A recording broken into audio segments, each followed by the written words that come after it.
take hands 4, and the number 1 couple trade places, just swap sides in the ring of 4. Swap sides. So now in your ring, it's girl, guy, girl, guy.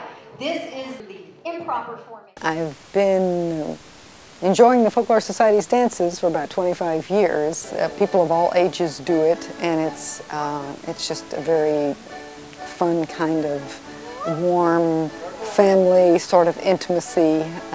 You get to put your arms around other people, you get to smile right into their faces, and the dances are easy, very easy to learn to do. And while they're pretty good exercise, they're not so impossibly vigorous, and they're certainly not so difficult that little kids and older folks can't do them. They can.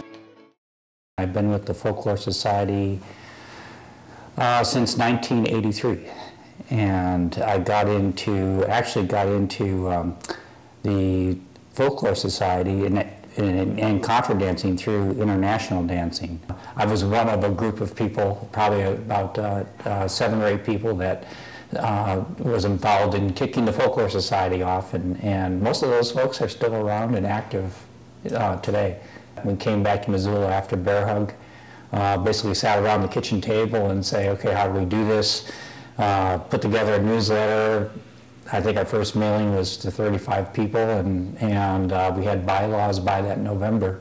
I would say most everybody was in their mid-20s to early 30s. I can't say there weren't any old people there, but it was pretty much a younger crowd.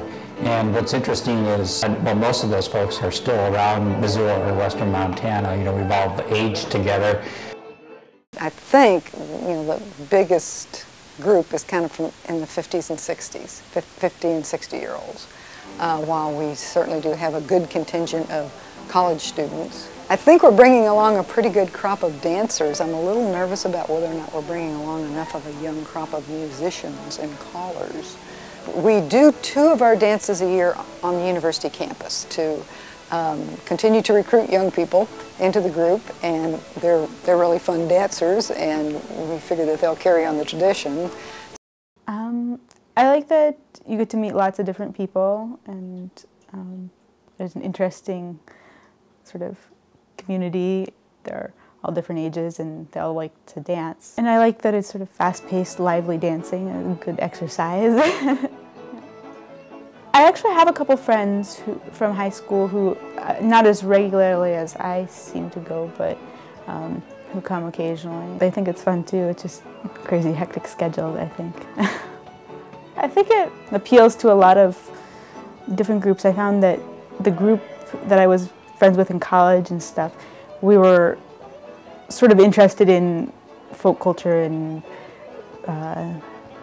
agriculture and sort of that sort of subsector of community farm life, possibly. And so I think a lot of people who would be interested are sort of come from that sort of idea of something, or just people who like to get out and do something a little bit different or not quite as mainstream and aren't sort of as interested in a wild, crazy party scene for sure.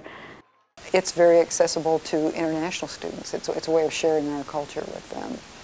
I'm here for studying. I'm majoring business. I think it's very interesting and it's very easy dance. And I had a lot of fun, even though I wasn't able to dance it. It was easy, but it was new for me. And I mixed up several movements, but thanks to others people who were supporting me, telling me to do this, to do that, and I think I had a lot of fun, and with their helps, of course.